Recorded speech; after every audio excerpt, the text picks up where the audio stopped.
Les effets positifs de la lutte contre la maladie à coronavirus sont plus que jamais perceptibles au Cameroun. Résultat sans doute d'une application rigoureuse des gestes barrières et de l'association dans le cadre du traitement des produits de la médecine moderne et ceux de la pharmacopée traditionnelle. Alors que certaines officines prédisaient une hécatombe à l'arrivée de la pandémie dans notre pays, le Cameroun tient tête et reste déterminé à éradiquer le mal.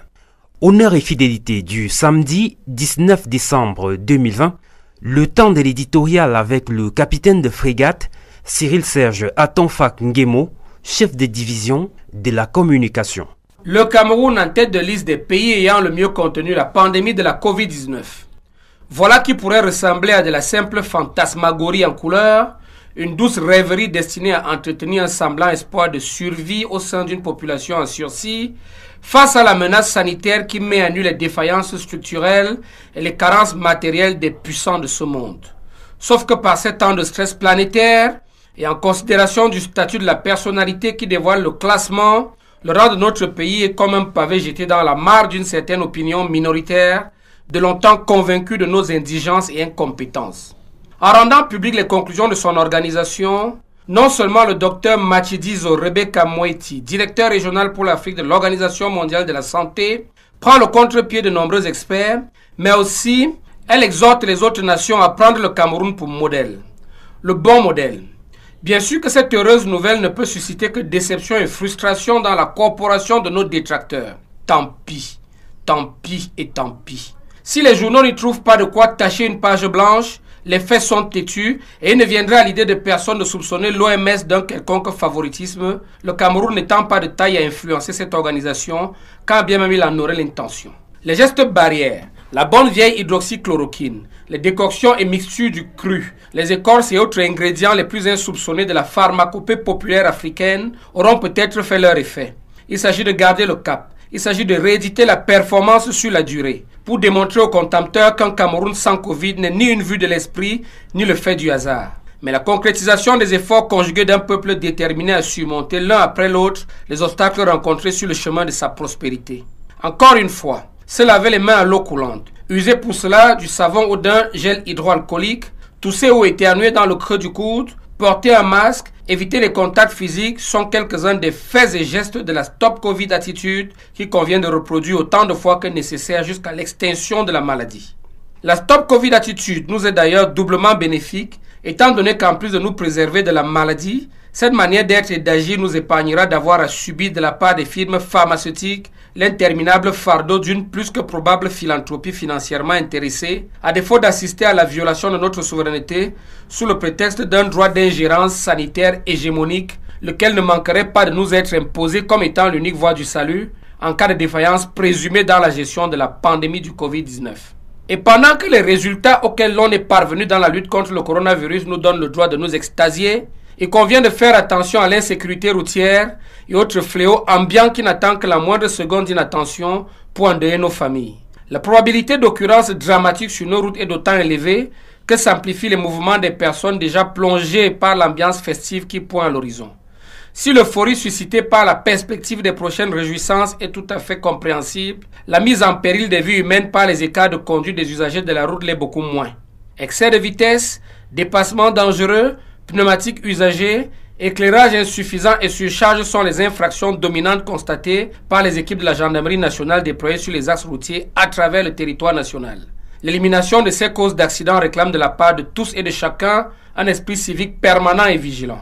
En plus de sauver des vies, cette union sacrée contre la délinquance routière vaudra à notre pays de rejoindre un autre club très sélectif, celui des pays présentant le taux le plus bas des accidents de la route. Et comme le démontre la lutte contre la Covid-19, il n'est pas impossible d'entrevoir une fin d'année sans accident de la route. Vive la vie, joyeux Noël à toutes et à tous. À samedi prochain. The English version of today's editorial presented to you by Captain Asongalem Yvonne Alem, head of the production unit of the Communication Division in the Ministry of Defense. Cameroon is at the top of the list of countries having best contained the COVID-19 pandemic.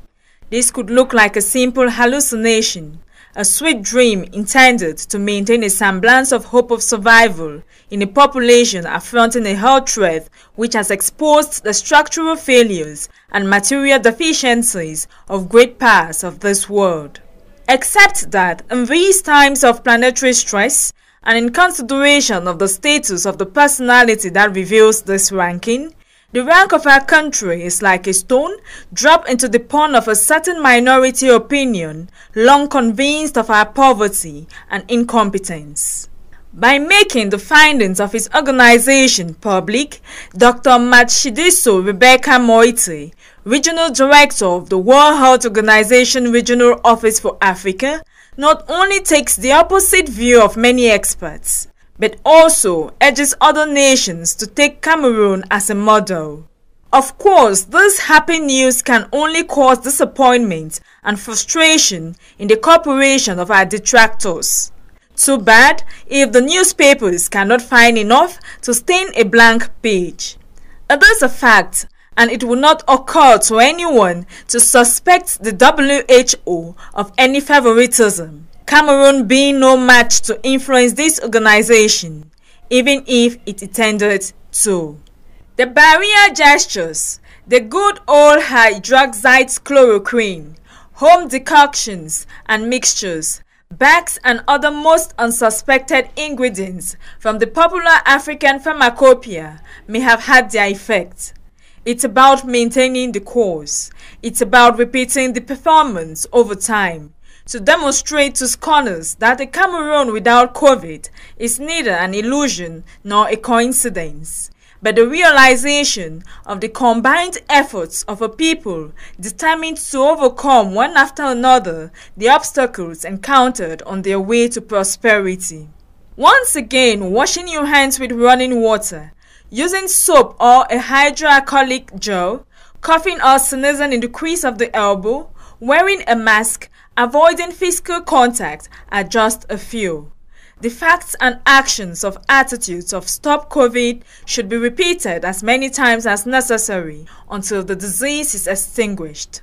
The Stop COVID attitude is also doubly beneficial to us, given that, in addition to protecting us from diseases, this way of being and acting will save us from having to undergo on the part of pharmaceutical companies the endless burden of a more probably financial interested philanthropy, more or less the violation of our sovereignty under the pretext of a right of hegemonic sanitary interference, which would not fail to be imposed on us as being the only way to salvation in the event of a suspected failure in the management of the COVID-19 pandemic.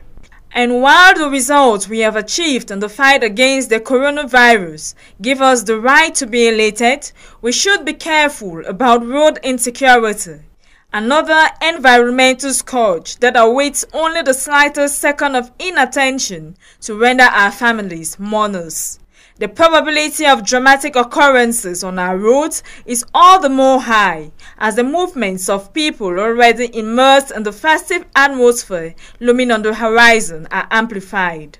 While the euphoria over the prospect of the upcoming celebrations is understandable, the endangerment of human lives by misbehavior of road users is much less. Speeding, dangerous overtaking, used tires, insufficient lighting, and overloading are the dominant offenses observed by the different teams of the National Gendarmerie deployed on the main roads across the national territory. Eliminating these causes of accidents requires a permanent and vigilant civic spirit on the part of all. In addition to saving lives, this sacred union against road crime will earn our country to join another very selective club, that of the countries with the lowest rate of road accidents. And as the fight against COVID-19 demonstrates, it is not impossible to see the end of the year without traffic accidents. Merry Christmas.